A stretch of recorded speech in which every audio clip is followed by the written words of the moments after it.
All right, so we've been talking about latitude and longitude. We've been working on that assignment about latitude and longitude maps, and yesterday we looked at different maps. Today we're going to actually be talking about topographic maps. Topographic maps are a little bit different. They help us determine how high things are, if there's like a valley, if there's a cliff, that kind of stuff. So it helps us to, it's called topography, helps us figure out the topography, or kind of like the lay of the land. If there's hills, like in Garden City, if we looked at a topographic map, it'd be very flat because there are not any hills. And so they show the elevation, and they do that with these things that are called contour lines. So these lines, there's the same amount of spacing between each line. So if the lines are very close together like this means this is a very, very steep hill. If the lines are far apart, that means it's kind of a gradual hill, or it's very flat. Because there's the same amount of distance, so maybe it's 10 meters. So there's 10 meters here, 10 meters here. So if it gets really close, then that is a very, very steep hill. This is really helpful if a person is like a hiker or a mountain biker or something like that. It helps them determine how difficult the trail is going to be, because if you see something that is really steep, you might not want to climb that if you're a beginner. If you see something like over here that's a little more gradual, that's going to be a little less intensive, and you might be able to handle that better. A lot of times the rivers and the lakes and things are going to be at the bottom. So if this is a hill coming up, would be the bottom here, because a lot of the water in those lakes is going to pool in that lower area. So these topographic maps help you determine the shape of the land itself. Usually these maps are focused in on certain areas and not like you have a whole topographic map of the world. Although on some globes they do have like the mountains coming up where you can kind of feel that. But that's usually not as accurate as these maps can be.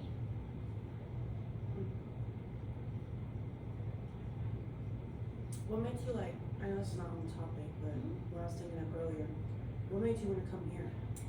So a couple things made us want to move here. I actually applied to lots of jobs, interviewed for lots of places, got offered 6 jobs and turned them all down. But all of our family. Getting offered? What? There's people every day looking for a job. I was very grateful that I had choices. But my dad passed away last November. And so my mom lives in Kansas City, and I have 4 siblings, and they all live in Kansas City.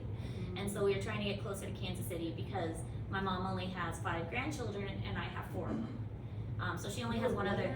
My mom only has 5 grandchildren. She only has 4 kids, is what she's saying. Oh, I was like, you have grandkids? No, my mom. And so my mom only has one other grandchild besides mine. So the kids bring her a lot of happiness, and she's only getting to see them a couple times a year when we lived out there. And my dad was a truck driver, so my dad would drive out there all the time. And now that my dad's gone, she's not going to drive out there by herself. So she is never going to see the kids hardly at all. So that's why we moved back. And we moved to Boonville because they offered both me and my husband a job. Where's your husband work? He works here, Communities and Schools Coordinator. He's between here and the middle school. So, Oh, is he here right now? no, he's actually working from home today because he's not feeling well. But What does he do now? What is that thing? So his job is working between, so he has students that he follows up with that may need extra help, like maybe they need like groceries, or maybe like one time he had a student who wouldn't wake up in the morning, so he would call them every morning to wake them up. Oh, he's like Corey. Kind of yeah. like what Corey did, yeah. Yeah, so that's what he does. He was doing it at our previous school too, so I got to work in the same building with him there. So it's kind of neat that both jobs opened up, and especially since what I was teaching there, I'm also teaching here. So he was teaching all the classes you teach right now at the old school? Except this one, this is a new one for me. But yeah, I taught anatomy and physiology and zoology at the old school too. So you know a lot about science. I'd like to think so. I mean, there's always more to learn when it comes to science. I know, that's that's my favorite subject just because of that. Like you can never stop. Like it goes, there's so many things you don't know. History, then. I don't like history as much because, I don't know. I don't like government. Because but how I do like you know? history? History is history, you know what I'm saying? So I just like, And a lot of stuff gets left out of the history books. It's true. Not even that, like, how do you even know if what they wrote down was true, you know? Like, I wanna see some proof. I don't know what you're talking about, but I wanna see proof. I wanna see the letters you found Are that you said good with that. that? I had one more word, but Okay. you're good. All right, so contour lines. Contour lines, every position along the contour line is the same elevation. So as I was mentioning, as they get closer together, then that means the hill is getting steeper. If they're spread further apart, that means that the hill is more gradual and not very high.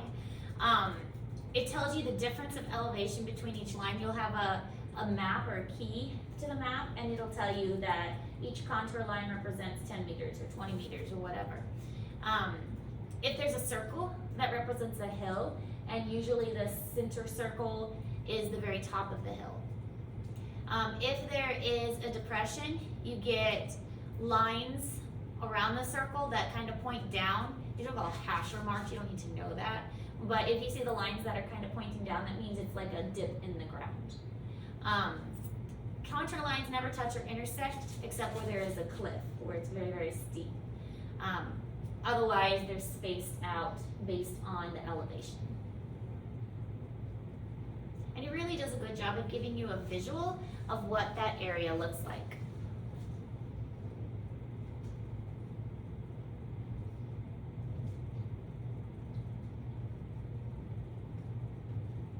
So are we learning the maps of something we're going to do with them? We're gonna do an assignment with map, like the topographic maps. I'll probably use maps in the I'm future gonna tell you too. right now, I'm very bad with maps. That's alright. I remember in graphs, anything like that, I'm bad with. I'm happy to help.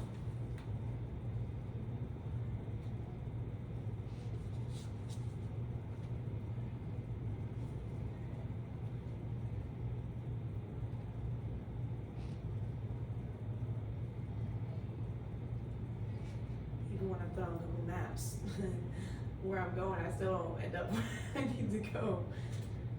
Even when it's telling me where to go, still mess up. Sometimes Google Maps isn't that accurate. I know, it's Tells weird. you to turn somewhere and you're like, what? Nope, can't turn Yeah. there.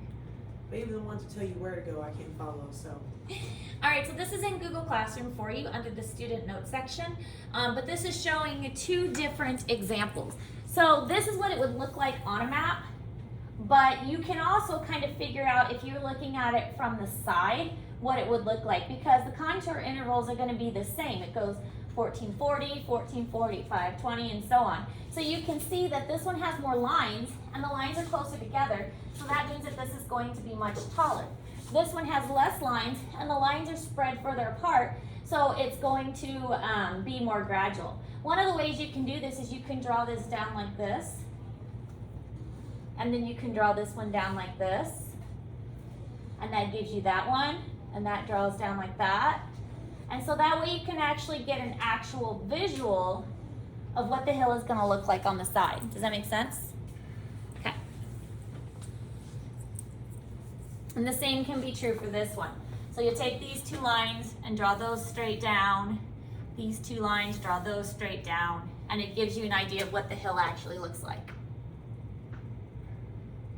Here's another example, and you can see this is looking down at the top. So this hill has 1, 2, 3 points. So this is what it's going to look like, 1, 2, 3 points, and you can tell which ones are higher by which one has more circles. This one has more circles, so this hill is going to be the tallest, which is what that picture is showing over there. Does that kind of make sense? Okay. All right, so this is what it would look like, and this is a very complicated view because there's a lot going on here. So here's a lake, and here's some different parts on the lake. Here is a ferry bridge. This is some kind of community center. Here is a state park, but you can see here the lines are super close together. So what do you think that means? It's funky. Not necessarily bumpy, but Hilly. more. Can't really think of a word. Is it hard to climb or easy to climb? If the lines are really Hard. close together. Yeah, because it's gonna be really steep. It's like a cliff, like a drop off. So this would be like a cliff edge or like a rocky ledge that's leading down into the lake. This one's gonna be much easier to climb because it's much more gradual. So this right here, since it's a circle, this would be a top of a hill. And you can see it's gradual up until you get to that top.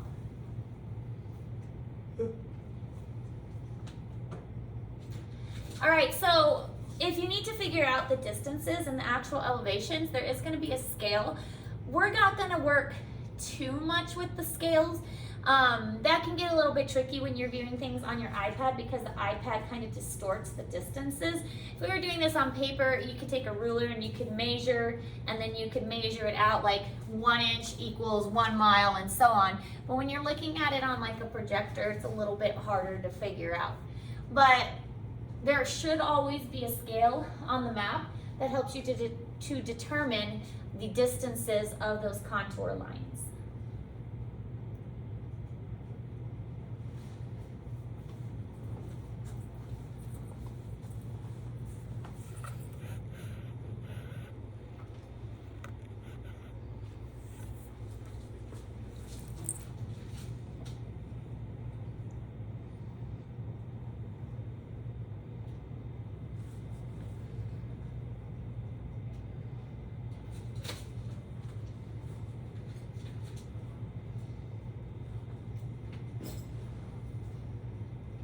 Is it the 31st?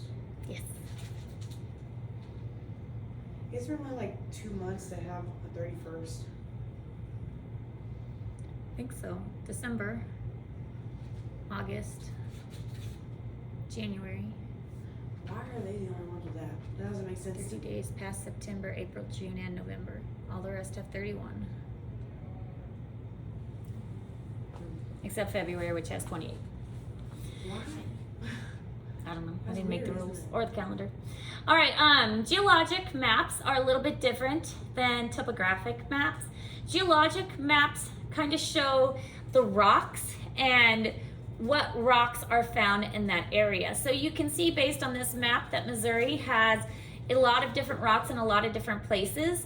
The type and the age of the exposed rocks. So tertiary or quaternary age materials, these are the different periods of time, Precambrian age bedrock. So this is a little bit of an older space here.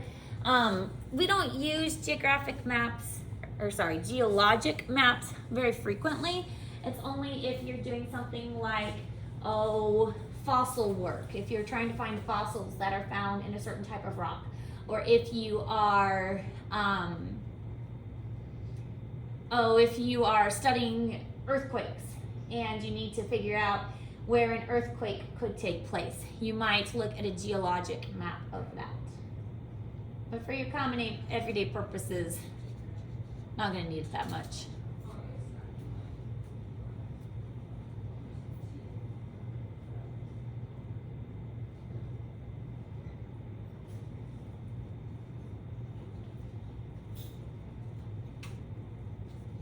And then these maps will also have a key. Here's our key or legend. Key and legend is the same thing, but it tells what all the different colors mean.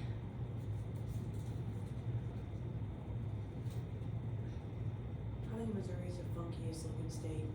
It's a weird state. My husband has a book called How the States Got Their Shapes that tells why they did the boundaries the way that they did. He loves this kind of stuff, like geography and history, and not really my thing. Here's a geologic map of Florida. You can see they have quite a variety as well. Remember, Florida is kind of a unique state because it's got lots of moisture. It's got ocean surrounding a lot of it because it's a peninsula. It has lots of rain. So it has many different kinds of formations that you might not find in other types of states. Now we are able to use technology to help us get a better understanding of the layout of the Earth. And today's technology provides us with the ability to more precisely analyze the Earth's physical properties. So we can use these satellites to help us determine weather. Anybody follow Hurricane Ida the other day? Hurricane Ida was a huge hurricane that hit New Orleans on the exact same day Katrina hit New Orleans. The same day of the year, obviously. But it would, I think people were more prepared, and to my understanding, there hasn't been as many deaths from it. But weather satellites would be really helpful with that. They could predict how fast it was moving, when the storm was going to hit, how intense the storm was going to be, and they could predict all of this before the storm got there by using satellites. Navigation satellites, like the GPS is on your phone, the whole purpose of those satellites is to help us figure out where we're going.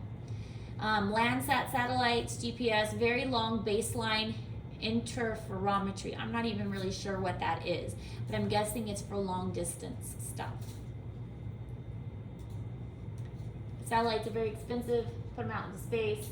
Hopefully figure out more about the Earth that way, and like locations and directions and things like that.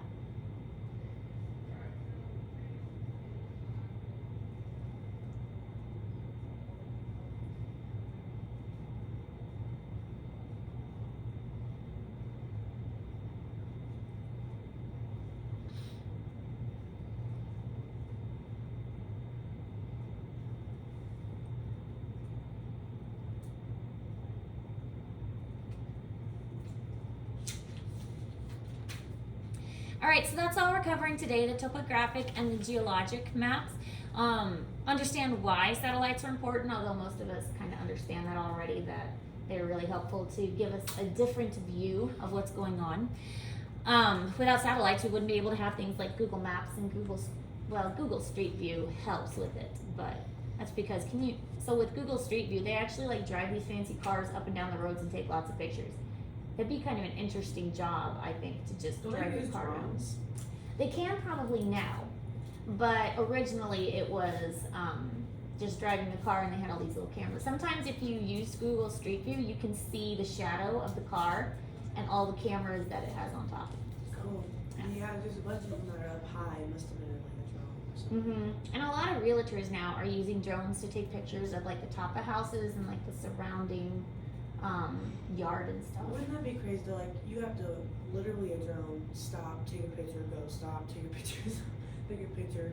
Well, the things they're doing with drones now are pretty impressive. I've seen like Starbucks drop-offs with drones. They have little robots bringing you food now in like cities. That's pretty cool. I think it's not okay. I think it's making people lazy. Like, get up and go get your food if you want something to eat. Or your Yeah, robot that's to bring true. it to you. It's gonna make us fat. It's what everyone in the country says we're fat. We're the fat people. That's true. Obesity is highest in the United States. Because we're junk. We eat junk every day, all day. Most of us. Also, the junk food is typically less expensive than healthy stuff. I mean, Yeah, it is. It really if is. you compare the prices, if you get the healthy food, it's more expensive than that. But everybody likes the junk better anyway, so cheaper. It's so good. I have a candy problem. All right. Anyways, if you haven't finished the latitude and longitude assignment, then make sure to get that finished up. There's a new assignment called the topographic map assignment that you can get started on. This one will also be due Friday by 4 o'clock, but we'll have plenty of time to work on it tomorrow as well. With the topographic map, we'll just be practicing looking at those contour intervals and making sure we understand how to read them correctly. I'm gonna wait a minute so my computer can charge. But then, You can work over there too. okay. All right. If you guys have questions, let me know.